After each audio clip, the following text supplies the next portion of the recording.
paz do Senhor Jesus. Hoje é segunda-feira, 13 de setembro de 2021. Espero que você tenha passado o final de semana bem, já esteja disposto para mais uma semana útil que se inicia. Tá? Eu peço perdão a vocês. Eu tomei um antialérgico, então eu tô meio sonolenta, tô meio, né, a gente fica meio assim, sem muita noção das coisas, mas para honra e glória do Senhor estou aqui e vamos falar do Senhor, vamos ministrar a palavra do Senhor, porque é Ele que faz, a honra é dEle, a glória é dEle, tá bom? Eu tenho percebido que o Senhor tem falado muito com a gente sobre respeito, sobre obediência, principalmente a respeitar os nossos líderes, né? Porque a palavra do Senhor diz que se a gente não respeitar aqueles que a gente vê, como que a gente vai respeitá-lo, né? E às vezes a gente quer tanta coisa do Senhor, mas a gente esquece das premissas, a gente esquece que existem ordenanças do Senhor para isso, né?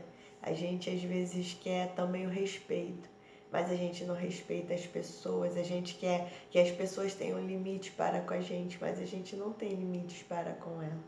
E a gente quer tudo do nosso jeito, como a gente quer e na hora que a gente quer.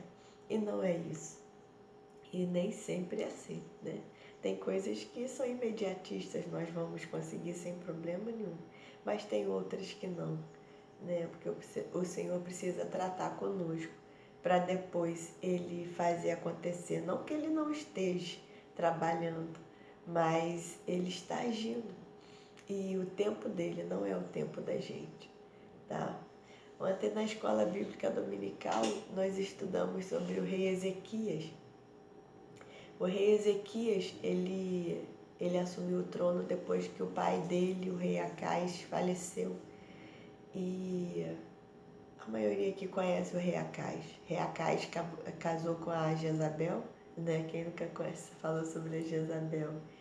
E ele fez tudo que era de ruim aos olhos do Senhor. Levantou ídolos em Israel, né? Até aquela serpente de bronze que Moisés havia feito, que o Senhor havia mandado Moisés fazer lá quando o povo foi desobediente e o Senhor permitiu que as serpentes picassem o povo e eles começaram a morrer, e Deus mandou que Moisés fizesse uma serpente de bronze, e todo aquele que olhasse, e ela ficava no alto, e todo aquele que olhasse para ela seria curado. Ali ele já estava representando Cristo crucificado, né? Das pessoas olharem para ele crucificado ali, né? É uma alusão, uma representação. E aí, quando o rei Acais morreu, Ezequias reinou, né, começou a reinar com 25 anos de idade. E ele foi ali, ele restaurou tudo. A festa da Páscoa, ele derrubou todos os altares e adorou o Senhor. E os seus anos foram para o Senhor. Ele reinou durante 29 anos, né? E 14 anos desses 14 anos ele estava bem e de repente ele caiu com uma doença muito grave e o Senhor mandou Isaías falar com ele que ele ia morrer. E ele orou ao Senhor e pediu ao Senhor: lembra de tudo que eu fiz, lembra das minhas obras. E o Senhor pegou e acresceu 15 anos para ele. E é assim. E é assim. Quando a gente faz o que é agradável ao Senhor, a gente tem legalidade para poder pedir as coisas ao Senhor. Senhor, lembra daquilo que eu fiz, Senhor. Me dá mais uma chance, me perdoa.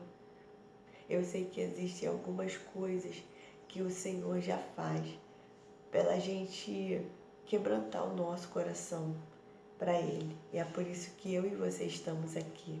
Quando nós nos arrependemos, quando nós nos prostramos e nos apresentamos ao Senhor. Senhor, me perdoa. Senhor, eu errei, mas me perdoa. quando a gente reconhece o nosso erro perante o Senhor. E na época que o rei Ezequias ele estava reinando, o Senaqueribe, o rei da Síria, se levantou contra Judá. Judá era um povo pequeno, é o povo do sul, né? Porque foi o Jerusalém, Israel foi dividido entre o povo do norte e o povo do sul. Então ficou Jerusalém, que é o povo do norte, e Judá, o povo do sul, né? Onde Davi reinou, começou a reinar, e depois ele reinou tudo, né? E aí era um povo muito pequeno, e Senaqueribe estava vindo conquistando tudo.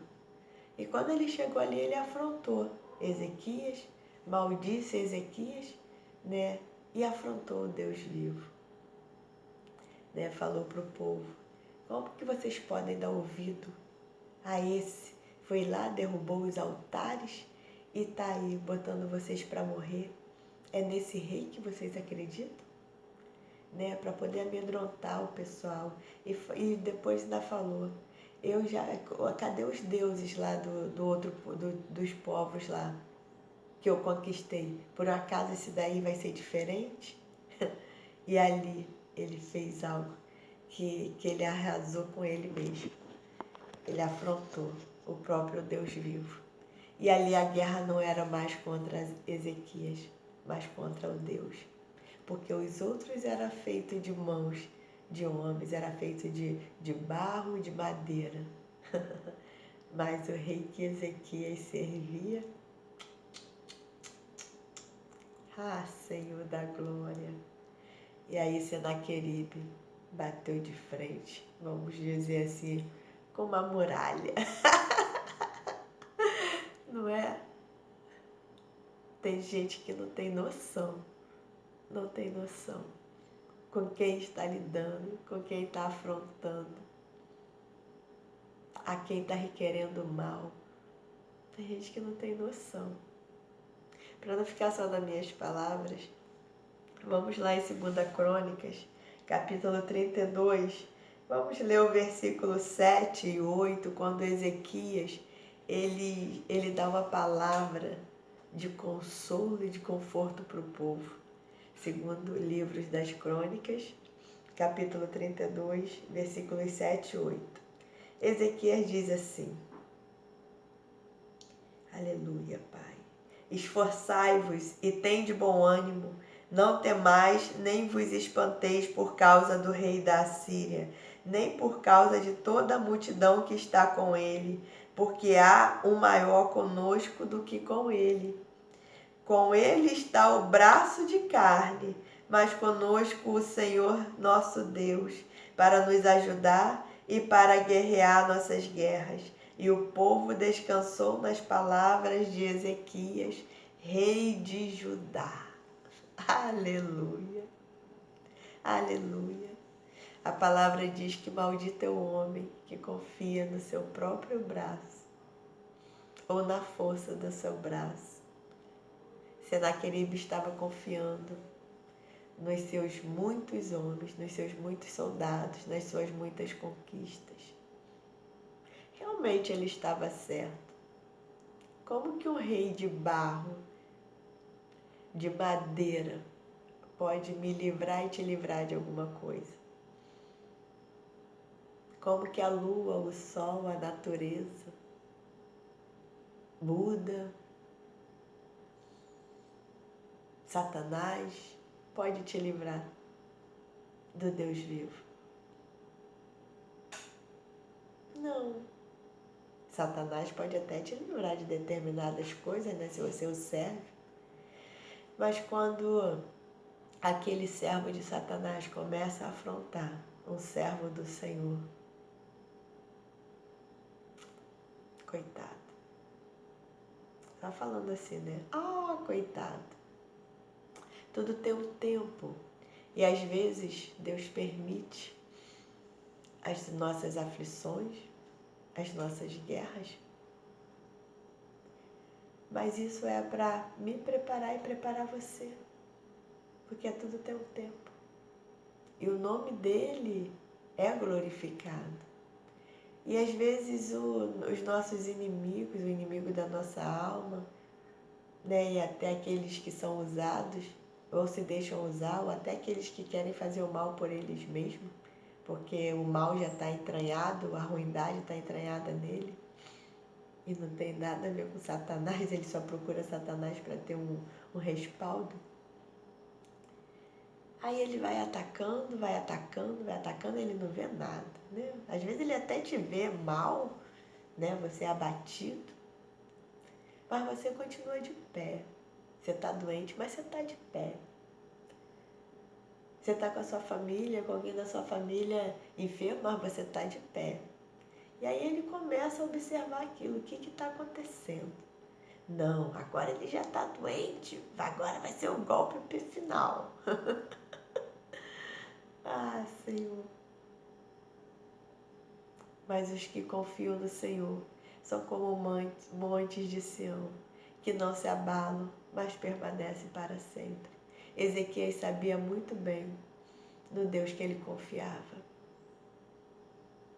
Apesar do pai dele fazer tudo que era ruim e desobedecer o Senhor, apesar de Ezequias ver tudo isso, Ezequias não se corrompeu. E assim que ele tomou, a coroa foi colocada na cabeça dele. Ele foi lá e desfez tudo de ruim que o pai dele tinha feito. Então não é desculpa para mim e para você. Ah, eu cresci assim, eu vivi assim, eu fui educada assim. Ezequias também foi, e aí? Mas é o coração, em quem a gente acredita, no que a gente coloca a nossa confiança. Ontem eu passei na rua, né, indo para a igreja, e tinha uns homens lá conversando, aí um falando, batendo no peito. Eu nasci e cresci no lar católico. Até aí não tem problema nenhum, né? Porque quantos católicos têm o coração voltado para o Senhor, verdadeiramente voltado para o Senhor. Mas a maioria está ali para poder adorar Maria, para poder adorar outras coisas. A igreja aqui mesmo em Magé, quando você entra, é uma estátua enorme, né, do tamanho da altura da igreja. Se é voltado para o Senhor, por que aquilo dali? Eu admiro Maria por quem ela foi, mas isso não me dá o direito de fazer nenhuma estátua, de adorá-la, de confiar que ela pode interceder porque ela está dormindo. Ela está dormindo, assim como está a palavra. Aqueles que morreram no Senhor dormem e aguardam a vinda de Jesus. Esta é a palavra. Está na palavra. Leia a palavra. Estude a palavra. Para não ficar como louco perante as pessoas, falando que não deve, batendo, arrotando que não deve, brigando por uma causa. Porque você não está brigando comigo nem com ninguém, mas com o próprio Deus, desobedecendo a Ele. Então, vamos parar, vamos analisar as Escrituras. Nós temos pessoas a quem a gente admira e a gente, né, segue. Não tem problema nenhum, a gente admira. Porque fizeram a vontade do Pai.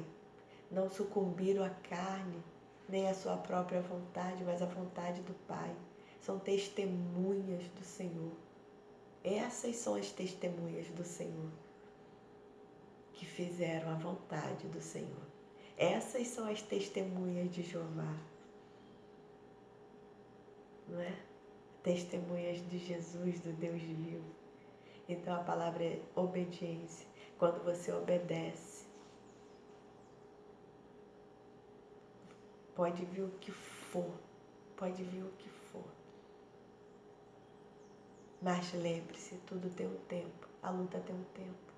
Nenhuma guerra, ela é vencida num único dia. Nenhuma guerra é vencida num único dia. E muitas vezes nós perdemos batalhas porque o Senhor permite que nós percamos batalha. Mas isso é apenas uma estratégia, porque pensa, é o general de guerra e ele conhece as estratégias. E assim ele fez com Ezequias.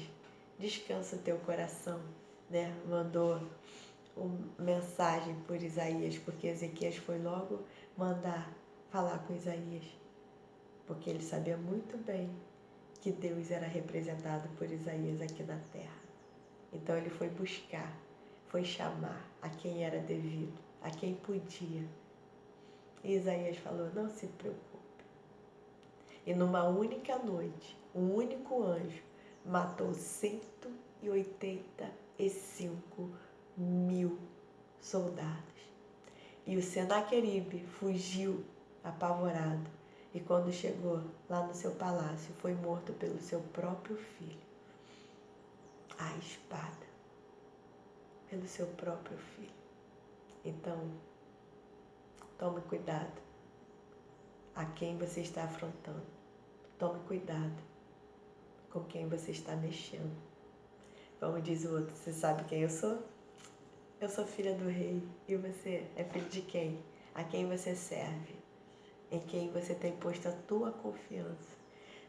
Mas lembre-se, não é pelo que ele faz, mas é por quem ele é. Porque Deus conhece o meu e o teu coração. Não vem por aí falando para as pessoas que Deus vai fazer, que Deus vai acontecer. Não faça isso. Não faça isso. Deus faz o que Ele quer, como Ele quer, na hora que Ele quer. Não sou eu e nem você que tem que abrir a boca para falar nada disso. Nós só temos que abrir a nossa boca para buscá-lo, Senhor, e apresentá-lo a carta de afronta. Olha o que está acontecendo. Olha o que estão falando. Olha o que estão fazendo. Tá bom? É desse jeito. E deixa Ele agir. Não determine o que Deus tem que fazer para você. E nem falar para ninguém que Deus vai fazer ou vai acontecer. Tá bom? Lembre-se disso. Ele é Pai. E Ele sabe muito bem como tratar a mim, a você e aos nossos inimigos. Ele sabe como tratar cada um. Porque aquela pessoa que pode estar te atacando é uma escolhida do Senhor. E o Senhor sabe muito bem como tratar ela. Assim como Ele fez com Saulo, que transformou em Paulo. Não é? E nós falamos aqui um dia desses aqui. E estamos vindo falando. Continue estudando o livro de Atos. É muito bom. Se você puder, faça isso também. Tá? Vamos orar? Pai de poder e glória, graças, meu Pai, te damos por essa manhã, por mais uma semana que se inicia. Obrigada, meu Pai, pelo teu zelo, pelo teu cuidado, Pai. Pela tua palavra renovadora, fortalecedora, Pai. Porque quantos se encontram abatidos, meu Pai? Porque as lutas vêm e o semblante cai e a gente fica durante um tempo naquela mesma batalha, mas o Senhor sabe de todas as coisas. E às vezes nós estamos lutando contra o Senhor, contra nós mesmos, contra algo que a gente acaba ficando no deserto mais tempo do que a gente necessita. E quando o Senhor fala conosco que nós precisamos nos analisar, nós realmente precisamos nos analisar em como nós temos servido ao Senhor, como nós temos nos posicionado perante o Senhor. E o Senhor é tão lindo que o Senhor não desiste de nós. Somos nós que desistimos do Senhor, das nossas lutas. Somos nós que abrimos mão. E a gente ainda tem a cara de pau de falar que o Senhor nos abandonou. O Senhor não nos abandona nunca. O seu mãozão está sempre sobre nós, sempre. Mas nós temos que aprender a nos posicionar. Mas acima de tudo, te amar, meu Pai. Te amar. Porque o Senhor conhece exatamente como nós pensamos, como nós agimos. E nós não manipulamos o Senhor. Não é a criatura que manda, que manipula o Criador. De jeito nenhum. A gente pode fazer pirraça como uma criança faz, como o Lucas fez ontem lá na igreja, querendo água, batendo pezinho, fazendo biquinho. Mas com o Senhor isso não existe. Não existe. E graças, meu Pai, te dou por isso.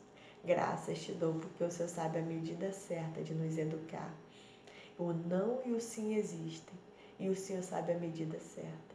E nós precisamos, Pai, buscar sabedoria no Senhor para nos moldar, para nos educar, para nos comportarmos perante o Senhor, para educarmos os nossos filhos, para tratarmos o nosso próximo, Pai. Nós, com as nossas atitudes, nós seremos ou não testemunhas do Senhor. Com as nossas atitudes. Muitas vezes, na maioria, não é com as nossas palavras. Falar é muito fácil. Eu falo até que eu amo, quando eu não amo, não é? Quantas pessoas estão se deixando ser iludidas por palavrinhas doces, por um rostinho bonitinho. E às vezes nem é bonito, né? Por fora bela viola, mas por dentro pão borolento. Eita, meu Deus. Jesus, toma conta, Pai. Vigia, visita, Pai. Visita aqueles que estão enganados, meu Pai. Que estão com um bode dentro de casa achando que é ovelha. Visita, Pai. Porque o Senhor sabe muito bem como encontrar e como encontrar cada um que está recebendo essa ministração, Pai. Em nome de Jesus. Visita, meu Pai, os cárceres, os orfanatos. Visita, meu Pai, cada enfermo neste dia, cada hospital. Visita, meu Pai, as viúvas, os órfãos, meu Pai. Em nome de Jesus, meu Pai. Oh, aleluia. Pai, visita o teu povo, abençoa o teu povo. Pai, que haja paz em Jerusalém. Que haja paz, meu Pai, no coração do homem, Pai. Porque somos nós que fazemos a guerra, Pai. Somos nós que fazemos a guerra. Em nome de Jesus, Pai. Visita os teus filhos nesse dia, porque o Senhor sabe exatamente o que eles estão precisando, como eles estão, Pai. E que nesta hora eles recebam o renovo, meu Pai. O renovo. Que eles saibam que o Senhor não está, meu Pai, dormindo, mas o Senhor está bem atento a que tudo. E se eles ainda não clamaram ao Senhor, que eles se posicionem como soldados e não como meninos chorões, pirracentos, Pai. Mas que eles tomem uma posição sabendo que primeiro o Senhor vai tratar com eles, para depois Ele tratar com o que tem que tratar. O Senhor vai tratar com o que tem que tratar, mas primeiro o Senhor trata com a gente. O Senhor tem falado isso o tempo todo, Pai. E ninguém quer saber de mudar. Ninguém quer saber, meu Pai, de deixar as suas próprias vontades de lado. Ninguém, Pai. Porque dói. Dói. Abrir mão da nossa vontade dói. Dói demais. Mas o Senhor conforta, o Senhor consola, o Senhor trata, o Senhor cuida. Então, Pai, continua a fazer o teu querer, meu Pai, na vida daqueles que abrem o coração para o Senhor, em nome de Jesus. E para aqueles que ainda não abriram, glorifica o teu nome através das suas testemunhas, meu Pai. É o que eu lhe agradeço e lhe peço, em nome de Jesus, que vive e reina para todo sempre. Amém. Graças a Deus. Espero que essa palavra tenha te ajudado. Depois vai lá, dá uma passadinha no livro de 2 Crônicas, capítulo 32, né? Mas a história do rei Ezequias, ela inicia lá no capítulo 29. 29. Tá bom? Lá no capítulo 29. É maravilhoso. É maravilhoso ler e conhecer a história dos reis. É muito gratificante, né? Essas histórias já começam lá em 1 Samuel, 2 Samuel, 1 Reis, 2 Reis, e depois o livro das crônicas eles vêm fazendo um resumo sobre a vida de cada um deles, porque o livro das crônicas era o livro onde ficavam registrados todos os feitos de cada um, tá bom? Fica na paz do Senhor, um ótimo dia para você, um grande beijo e até amanhã.